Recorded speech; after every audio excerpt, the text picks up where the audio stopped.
Hello everyone. Previous lecture था दोस्तों, हम लोग बात कर रहे थे कुछ पार्लियामेंट्री प्रोसीडिंग के डिवाइसेस के बारे में, और इस लेक्चर में हम लोग बात करते हैं ज़ीरो आवर के बारे में। प्रीवियस लेक्चर में क्वेश्चन आवर के बारे में हमने जान लिया था बहुत अच्छी तरीके से। ज़ीरो आवर क्वेश्चन आवर की तरह बिल्कुल उससे अलग हटकर, जिस तरीके का क्वेश्चन आवर होता है उससे बिल्कुल अलग हटकर ज़ीरो आवर जो है वो रूल्स ऑफ प्रोसीजर में मेंशन नहीं है। रूल्स ऑफ प्रोसीजर में मेंशन नहीं है। क्या मैं ये बोल सकता हूँ इसका मतलब यहाँ पर ये वाली बात हो रही है, पार्लियामेंट्री रूल ऑफ प्रोसीजर तो कोई बुक होती नहीं है। पहली बात है, अलग अलग हाउसेस की दो अलग अलग बुक होती है, रूल ऑफ प्रोसीजर और Lok Sabha, rule of procedure of Rajya Sabha. इन दोनों बुक में मेंशन नहीं है। क्या मैं ये वाली बात कह सकता हूँ? बिल्कुल, क्योंकि इन्होंने कॉमन तरीके से लिख रखा है। मैं ये बात इसलिए बता रहा हूँ ईशा, ये रूल ऑफ प्रोसीजर के ऊपर भी खेल सकता है एग्जामिनर। पहली लाइन है इसकी, ये जीरो आवर के टॉपिक की पहली लाइन है। वो बोल सकता है मयूर के unlike the question hour, zero hour is not mentioned in the rule of procedure of the Lok Sabha but it is mentioned in the rule of procedure of the Rajya Sabha. और श्रेया हो सकता है ना कि हमने इतना डेप्थ में इसको देखा ना हो या कभी इसके बारे में इतना सोचा ना हो, इसलिए। और आपको भी अगर ऐसी कोई चीज़ मिले ना, देखो मैं आपसे आप लोगों से बार बार ये बोलता रहता हूँ, भाई मैं कुछ नहीं हूँ, मैं भी अभी लर्निंग के फेस में हूँ। 100 चीज़ें मुझे भी नहीं सुनने को मिलती हैं, सीखने को मिलती है, और मेरे को अच्छा लगता है कि कोई नई चीज़ें कोई बताए और मेरी भी बेइज्जती होकर मुझे कुछ चीज़ें पता लगे, अच्छा लगता है वो मुझे। तो आप लोगों को भी मेरे लेक्चर के अलावा अगर कभी कोई इंसाइट मिला करे इस टॉपिक की, तो प्लीज़ उसको ग्रुप में शेयर करा करो। श्रेया, कभी भी ये नहीं सोचना है कि अरे मेरे को अपनी रैंक से मतलब, इनकी आ जाना है, ठीक है? आपको भी कुछ जानने को मिले तो पक्का बताना मुझे, ठीक है? सबको, आप सबकी बात कर रहा हूँ मैं। तो बेसिकली ये क्या है, अगर ये रूल बुक में मेंशन ही नहीं है मयूर, जो रूल बुक में चीज़ मेंशन हो तो भाई उसको मैं कहूँगा कि यार वो फॉर्मल चीज़ है, वो फॉर्मल डिवाइस है। लेकिन क्योंकि रूल बुक में मेंशन नहीं है तो ये इनफॉर्मल डिवाइस है, राइट? तो याद रखना, अभी तक की डिस्कशन के बेसिस पर हम लोगों ने इतना जाना है, क्वेश्चन आवर जो है वो एक फॉर्मल डिवाइस है, ज़ीरो आवर जो है वो एक इनफॉर्मल डिवाइस है। तो it is an informal device available to the members of parliament to raise matters without any prior notice. ये कैसे होगा? हैंड रेज करके कि सर मैंने नोटिस तो नहीं दिया था, एक सवाल पूछना चाहता हूं महोदया जी, स्पीकर महोदया जी, चेयरमैन महोदया जी, क्या मुझे परमिशन मिलेगी? तो वो बोलेंगे लेट मी चेक, क्या ये ज़ीरो आवर चल रहा है कि नहीं चल रहा है। अच्छा, ये कैसे चेक होगा कि ज़ीरो आवर चल रहा है कि नहीं चल रहा है? देखो पहले बताओ सॉरी, इस लाइन का मतलब समझ में आ गया? ये एक इनफॉर्मल डिवाइस है available to the members of parliament, ताकि ऐसे मैटर्स को रेज कर सके विदाउट एनी प्रायर नोटिस। क्या ये सभी एमपी, सभी मंत्रियों के लिए है क्या?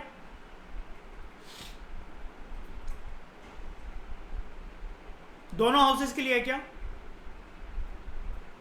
भाई पार्लियामेंट की कोई भी चीज दोनों हाउसेस के लिए होती है 99% केसेस में। Zero hour starts immediately after the question hour. Question hour जैसे खत्म हो गया, अब मयूर ये तो वो लोग थे श्रेया जो कि अपनी प्रैक्टिस कर आए थे, जिन्होंने starred, unstarred, short notice question, अन क्वेश्चन टू प्राइवेट मेंबर अपने अपने चिट्ठे लेकर आए थे श्रेया, ये लोग ग्रीन, व्हाइट, लाइट पिंक और येलो कलर के लिफाफे में, ठीक है? अब डिस्कशन चलते चलते मयूर मुझे एक बात क्लिक हुई कि नहीं यार, लोकसभा टीवी अभी लाइव है और मुझे इस मंत्री से, इस बंदे से ये वाली चीज़ पूछनी है, लेकिन भैया मैंने प्रायर नोटिस नहीं दे रखा है, और या फिर मैं कोई चिट्ठा प्रिपेयर करके नहीं आया। जैसे ही ज़ीरो आवर खत्म होगा, कुछ समय मेरे को मिलेगा जिसमें इमीडिएटली क्वेश्चन आवर स्टार्ट हो जाएगा। ये देखो, question hour starts immediately after the zero hour starts immediately after the question hour. यानी कब तक लास्ट करता है? It last until the agenda for the day that is regular business is taken up. अब यहां पर मैं हैंड रेस करके जो सवाल मुझे पूछना मैं पूछ सकता हूं। इन अदर वर्ड्स, जो टाइम गैप होता है क्वेश्चन आवर एंड जो हाउस का जो एजेंडा है, जो कि देखो ना रोज क्या होता है, स्पीकर और चेयरमैन ना एक टॉपिक को डिसाइड करके बोलते हैं। जैसे मैंने आपको बताया कि कल हम ना ये चैप्टर पढ़ेंगे, ट्यूसडे को हमारी इस चीज़ की क्लास होनी है, वेडनेसडे को हमारी इस चीज़ की क्लास होनी है, ठीक है। यानी कि वो उस दिन का हमारा क्या है, discussion of the day, agenda है वो हमारा। तो जब मेन मुद्दे पे बात होना स्टार्ट होनी है ना, उसके उस बात की स्टार्ट होने से पहले और क्वेश्चन आवर के खत्म होने के बाद जो गैप है ना, उसको हम लोग कहते हैं 0 आवर। ये कितना होता है, कितनी देर का होता है 0 आवर?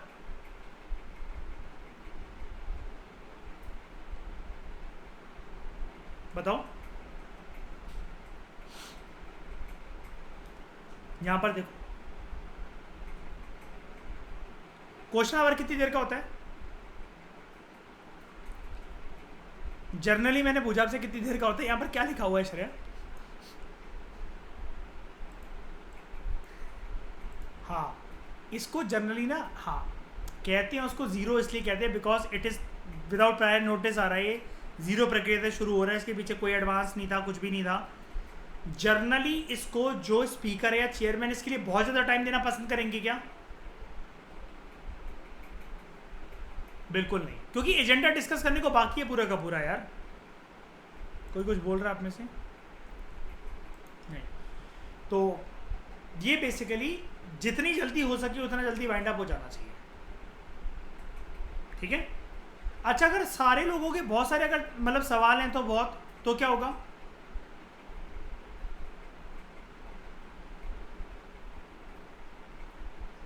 हाँ, इनको ये बोला जाएगा कि देखो आज का एजेंडा डिस्कस होने दो, आप कल अपना प्रायर नोट, आप कल से अपना प्रायर नोटिस प्रिपेयर, सॉरी, आप अपना नोटिस प्रिपेयर कर लो क्वेश्चंस का, एंड वो फिर दे दो पहले, और फिर आप ये सवाल पूछ लेना। अभी तो हमारे पास 2-3 महीने समय है पूरा का पूरा, वरना यहीं पर मयूर सारा का सारा टाइम वेस्ट हो जाना है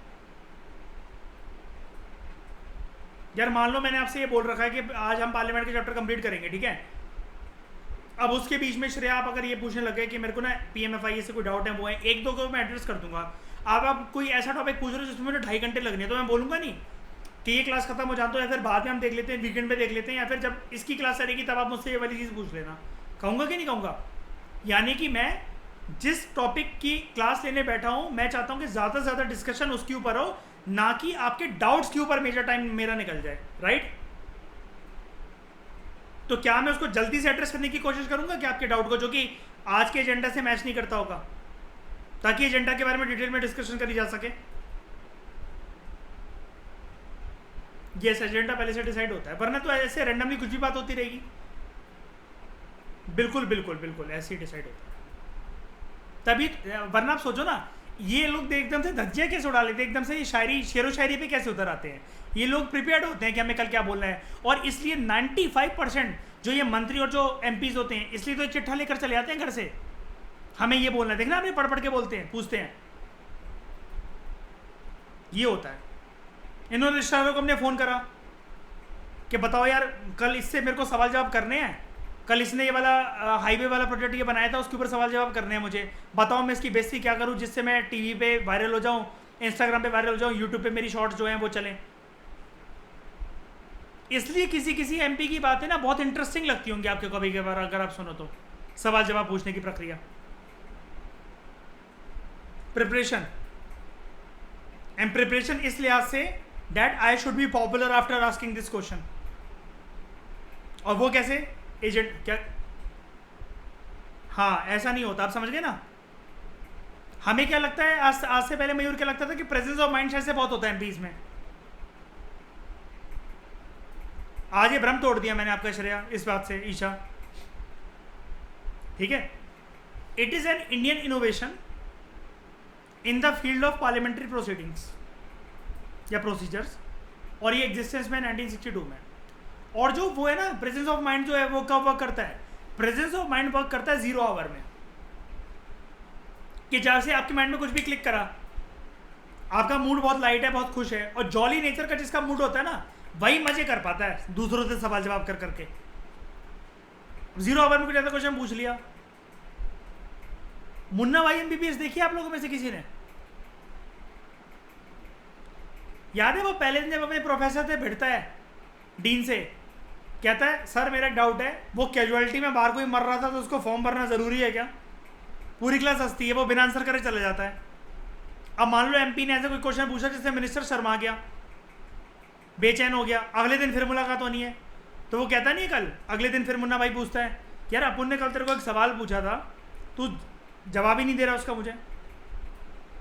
ये चीज़ है, यानी कि आप यहाँ पर जवाब नहीं दे रहे हो तो क्या होगा, जनता की नज़रों में उसकी कॉन्स्टिट्यूंसी के आप वोट छीन रहे हो काइंड ऑफ। ये सारी की सारी ट्रिक होती है वोट्स पूरे देश में लहराने की, इसलिए वो डिस्कशन लाइव चलती है। कई लोग बहुत गंभीर तरीके से सुनते हैं पता है उस डिस्कशंस को, बस उसी दिन आपका काम बहुत बहुत हार्ड रहता है। अगर आप ये एग्जाम्स निकालते हो ना लोकसभा राज्यसभा प्रोटोकॉल वाले, तो बीइंग अ प्रोटोकॉल ऑफिसर ना, बस इन्हीं दौरान जब ये पूरा मंत्रिमंडल और ये जो एमपी होते हैं जब ये सेशंस चल रहे होते हैं, और जिस दिन कोई एजेंडा बहुत तगड़ा सा हो या कुछ भी हो और भीड़ भड़क्का बहुत ज़्यादा आने वाला है उस दिन लोकसभा राज्यसभा के अंदर, बस उसी दिन आपका काम बस थोड़ा सा ज़्यादा रहता है, बाकी आप पूरे साल रिलैक्स करते हो उस नौकरी में। उसके बाद मोशंस क्या होता है?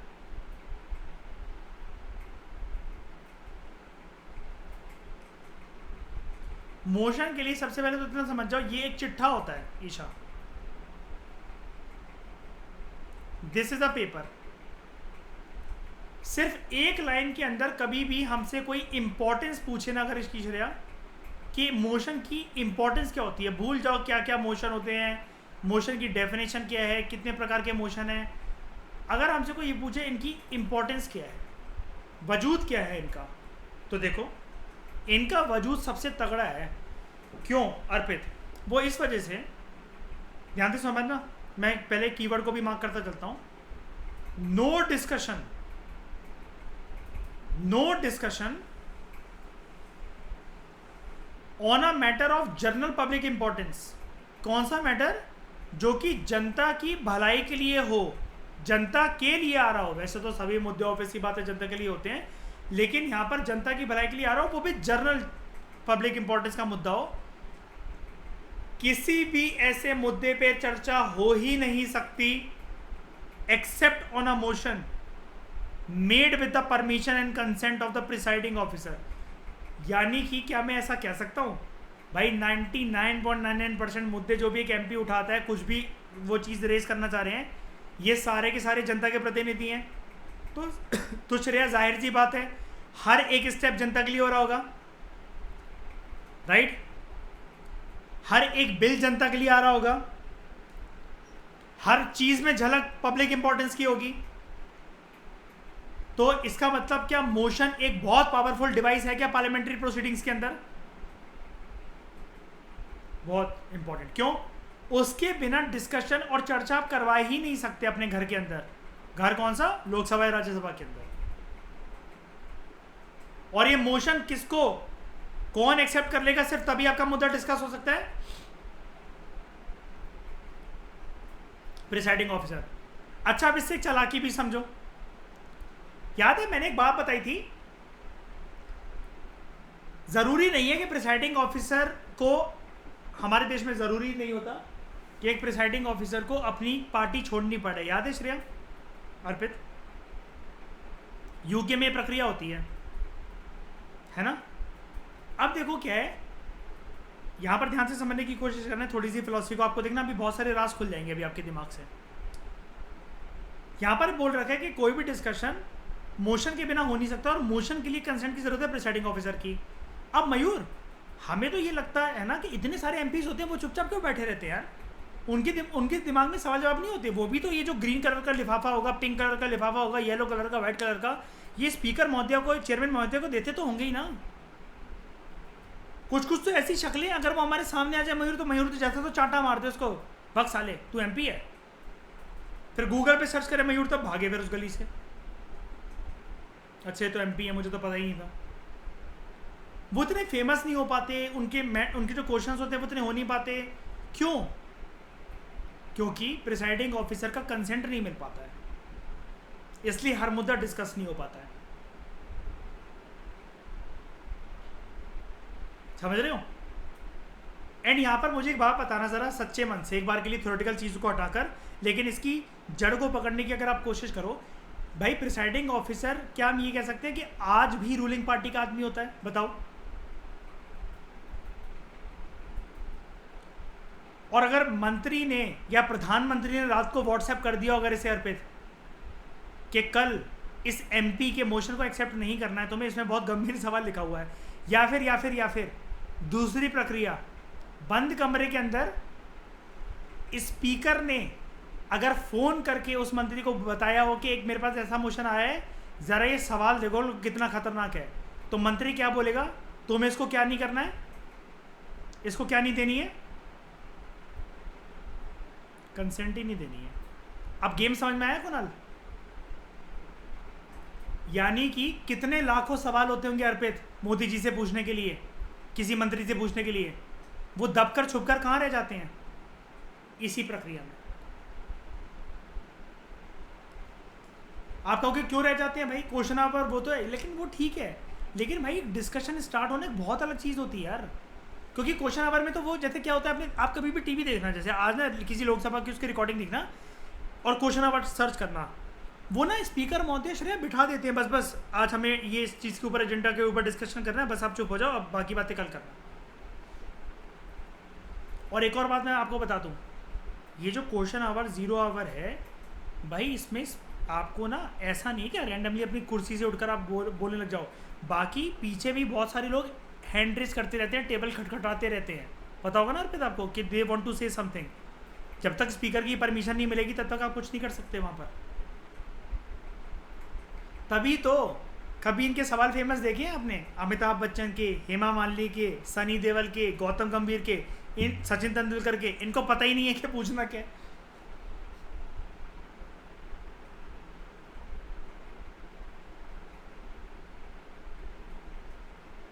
हाँ बस यही है हमारे देश में। इसलिए मैंने बोला था श्रेया, ये वाली बात याद है कि अगर हम इससे इंस्पिरेशन ले सकते हैं यूके से, तो ये चीज़ अपनानी चाहिए। अर्पित मानो चाहे ना मानो, स्पीकर कहीं ना कहीं अंदर से दबा हुआ है ना, उसकी कहीं ना कहीं तो फटती है ना ज़्यादा परमिशन देने से। यस, क्या बोल रहे हो स्पीकर, ये अर्पित? बिल्कुल, क्योंकि क्या होगा, वो क्वेश्चन को एक्सेप्ट करके श्रेया बदनामी तो करवा देगा प्रधानमंत्री की। शाम को 6 बजे लोकसभा बंद भी तो होनी है।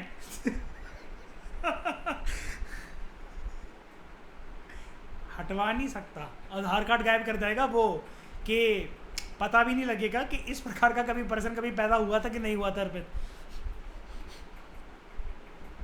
हाँ, राजनीति देखी है, वो एक ऑपोजिशन का मेंबर भीख मांगने आता है इससे, ये रणबीर कपूर से और नाना पाटेकर से, वो जैसे उनके घर से अलविदा लेता है, गाड़ी में जाके भड़ाम करके ब्लास्ट होता है।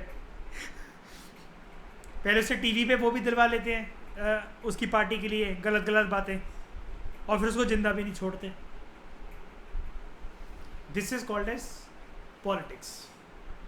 तो the house expresses its decisions और opinions on various issues through the adoption or rejection of motions moved by either ministers or private member। इन दोनों में से किसका पलड़ा भारी है?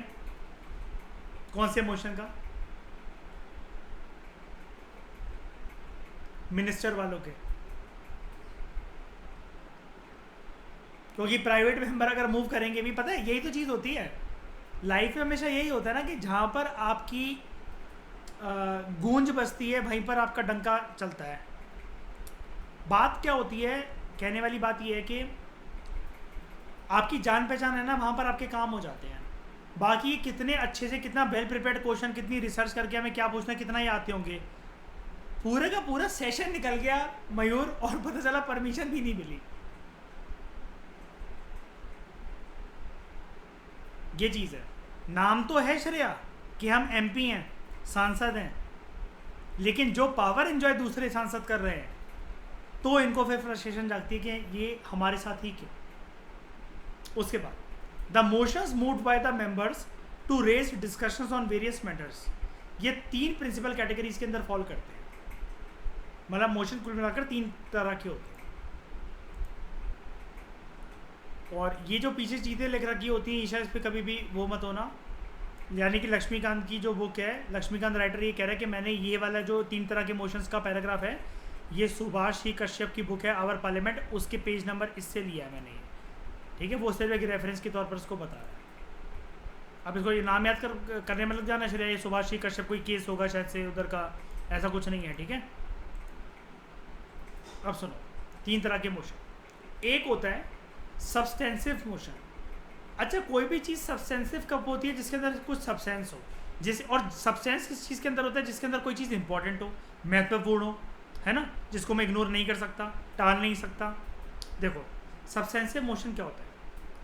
ये एक अपने आप में सेल्फ कंटेंट इंडिपेंडेंट प्रपोजल होता है। मोशन सारे के सारे प्रपोजल ही तो हैं, मुझे डिस्कशन ही तो स्टार्ट करवानी है, परमिशन लेनी है बस प्रिसाइडिंग ऑफिसर की। ये एक इंडिपेंडेंट प्रपोजल होता है जिसके अंदर वेरी इंपॉर्टेंट मैटर, बहुत ज़्यादा महत्वपूर्ण मैटर छुपे होते हैं। लाइक प्रेसिडेंट को रिमूव करना, लेकिन कभी भी हम रिमूवल वर्ड तो यूज़ करते ही नहीं है राष्ट्रपति के लिए, हम उसको बोलते हैं इम्पीचमेंट। या फिर चीफ इलेक्शन कमिश्नर को रिमूव करना, और भी डिग्नेटरीज हो सकते हैं रिमूव करने वाले। ऐसा मत सोचना कि इन्हीं दोनों की रिमूवल की बात होती है सब्सटेंसिव मोशन के अंदर, बिल्कुल नहीं। कई लोग ना लक्ष्मीकांत में इतना खो जाते हैं उसको रट्टा मारने के अंदर, वो सोचते हैं कि सब्सटेंसिव मोशन के अंदर सिर्फ इन्हीं दोनों की रिमूवल की बात है। अर्पित, जो भी हाई डिग्नेटरी है, सुप्रीम कोर्ट का जज, हाई कोर्ट का जज, वाइस प्रेसिडेंट, प्रधानमंत्री, काउंसिल ऑफ मिनिस्टर, उनको रिमूव करना है, या उनका किसी मुद्दे से रिलेटेड या उन्होंने कुछ ऐसा बोल दिया जिससे देश का नाम खराब हो गया, या फिर बॉर्ड छिड़ गई कभी उनकी टिप्पणी करने की वजह से किसी प्लेटफॉर्म पर, ऐसी चीज़ों के बारे में डिस्कशन होती है। बस वो मुद्दा बहुत ज़्यादा महत्वपूर्ण हो। लेकिन अब पता है यहाँ पर एक ना सरदर्दी वाली बात है श्रेया, वो ये बात है मयूर कि वेरी इंपॉर्टेंट मैटर, ये डिसाइड कौन करेगा इसकी डेफिनेशन के what do you mean by very important matter? कौन डिसाइड करेगा ये 3 शब्दों का इंटरप्रिटेशन? Presiding officer. और हाँ, वही लोकसभा के केस में स्पीकर, राज्यसभा के केस में प्रिसाइडिंग, और ये अपना चेयरमैन। अभी लगना भी तो चाहिए ना उनको। हो सकता है कि अर्पित हम मोशन मूव करें बीइंग अ प्राइवेट मेंबर, और निर्दलीय है मान लो हम लोग, ठीक है, कि प्रेसिडेंट की इम्पीचमेंट को स्टार्ट करवाना है। वो पता चला वो हमारा जो कागज़ का टुकड़ा है वो किसी रद्दी में पड़ रखा हो, 4 महीनों के बाद मयूर बाहर जाके, पार्लियामेंट के बाहर जाके उसी कागज़ के टुकड़े के अंदर के अर्पित का ये प्रपोजल था, उसमें भेलपूरी खा रहा हो, पता चला। ये सब्सटेंसिव मोशन। तो यानी कि जितने दमदारी टूल्स लग रहे हैं ना श्रेया, उतने दमदारी है नहीं, क्योंकि मोशन जब तक एक्सेप्ट ना करा जाए ना, ये मोशन ही है।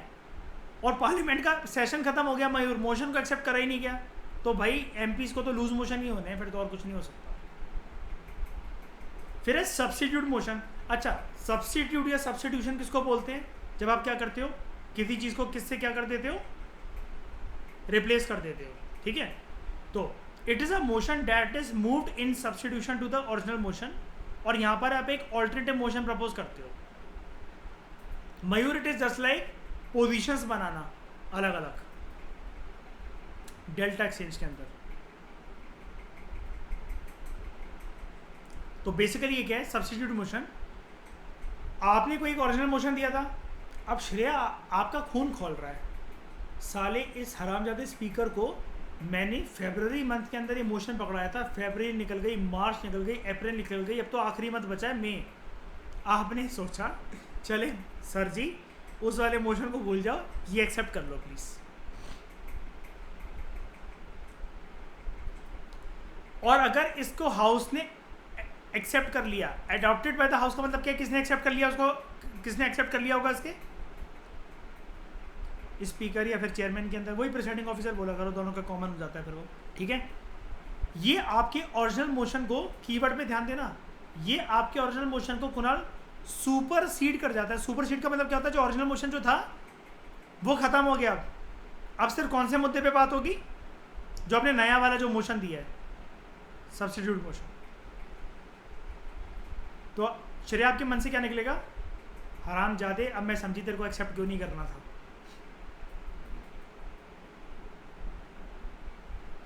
ठीक है, और पता चला आपने फिर जो सेकंड मोशन दिया था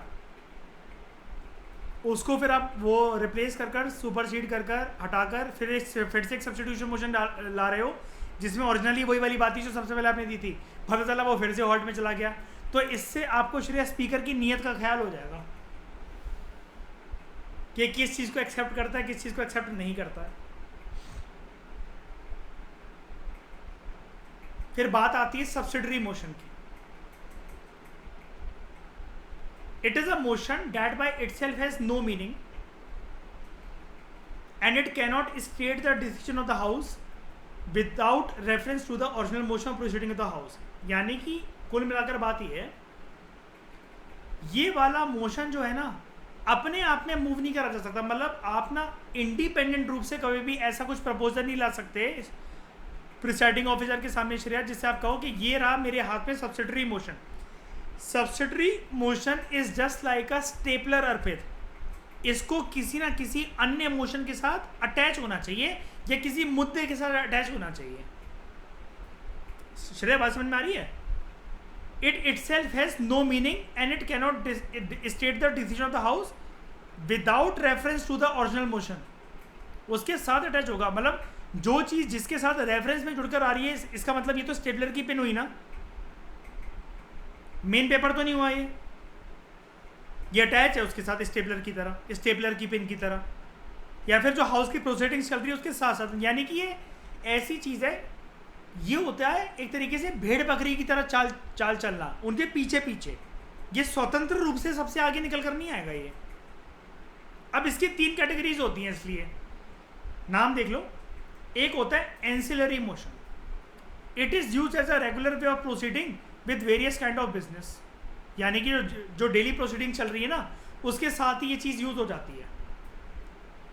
आप ऐसा एक मोशन दे देते हो कि हाँ यार जो डेली एजेंडा था ना, जो उस एजेंडा के अंदर सारी चर्चा हो गई, अब कल आपको पता है कि दूसरा एजेंडा का टाइम है, तो आप ना ये एंसिलरी मोशन मूव कर दोगे कि जो रेगुलर प्रोसीडिंग हो रही है उसी में आप ये चीज़ लगा दोगे कि हाँ यार मेरी भी एक ओपिनियन है, मेरी भी एक टिप्पणी है, मेरा भी एक सवाल जवाब है, कुछ भी करके. बात लेकिन वही आ जाती है कि इसको मूव करने को कुछ नहीं होने वाला भाई, एक्सेप्ट करना चाहिए प्रिसाइडिंग ऑफिसर को. उसके बाद superseding motion. It is moved in the course of debate or another issue and seeks to supersede that issue.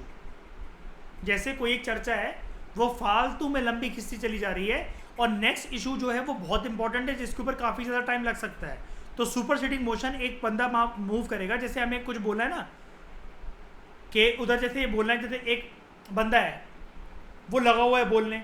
अब मयूर मेरे मन में आ रहा है भाई साहब आप पहेलियाँ ना बुझाएं कृपया, आप आगे नेक्स्ट मुद्दे को उठाएं. अब ये ना हाउस में ऐसे नहीं बोला जाता जैसे रेगुलर वे में आप मुझे ये बोल दो कि सर आप अपनी कहानियाँ ना बताओ, आप सिर्फ आगे लक्ष्मीकांत पढ़ाओ, ये पहेलियाँ मत बुझाओ हमारे सामने, हम लंबी चौड़ी बात सुनने में इंटरेस्ट नहीं है बिल्कुल भी. अब ये वाली बात आप मेरे मुँह पर तो ऐसे बोल दोगे, लेकिन अगर आप हाउस के अंदर बैठे हो किसी भी पार्लियामेंट के, तो आपको ये सुपरसीड मोशन मूव करना पड़ता है कि भाई बहुत हो गई इसके ऊपर डिबेट यार, दूसरे इशू को पकड़ लो फटाफट, उसको सुपरसीड करो, आगे चलते बनो यार, बहुत हो गई बस, स्टॉप इट.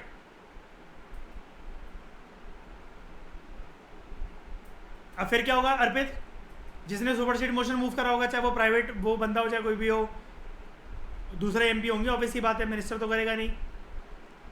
तो पता चला प्रधानमंत्री के खिलाफ मूव हुआ है ये कि बड़ा बोले इनको चुप कराओ. स्पीकर ने जाके शाम को व्हाट्सएप कर दिया है, देखो ये बोल रहा था, इसको बता दो उसका क्या करना है. और प्रधानमंत्री जी का यहाँ से रिप्लाई आता है अर्पित 2 साल के लिए सदस्यता छीन लो इनकी.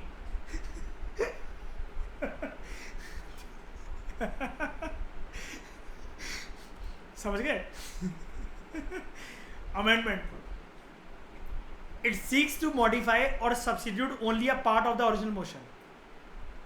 इसका ये भी बहुत इंटरेस्टिंग चीज़ होती है, पता है क्या श्रेया, आपने एक सवालों की लिस्ट बना रखी थी एक मोशन के अंदर, ठीक है, या फिर एक आपका वो था कोई भी एक पार्ट था जिससे आप लंबा चौड़ा सवाल पूछना चाह रहे थे, उस सवाल के 3 पहलू थे, ठीक है. अब आपने वो पूछ लिया, लेकिन आप ये देख रहे हो हवा का रुख आज जिस तरफ जा रहा है ना हाउस के अंदर, गलती कर दिया ये वाली चीज़ पूछ कर यार, कहीं मैं खुद ट्रैप ना हो जाऊं. तो ये आप मूव करते हो कि महोदया जी जब आप ये चीज़ पूछें मेरा रेफरेंस देकर, तो आप प्लीज़ इसमें से सेकंड क्वेश्चन हटा देना, सॉरी मेरे से भूल हो गई, उसको काट दो, उसको भूल जाओ, सिर्फ पहला और तीसरा क्वेश्चन पूछ लेना.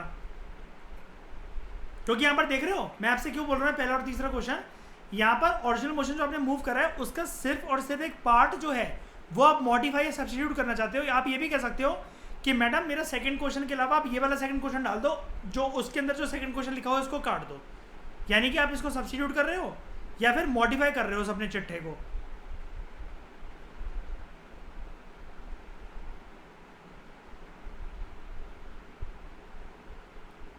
तो इस डिस्कशन के अंदर फिलहाल दोस्तों इतना ही।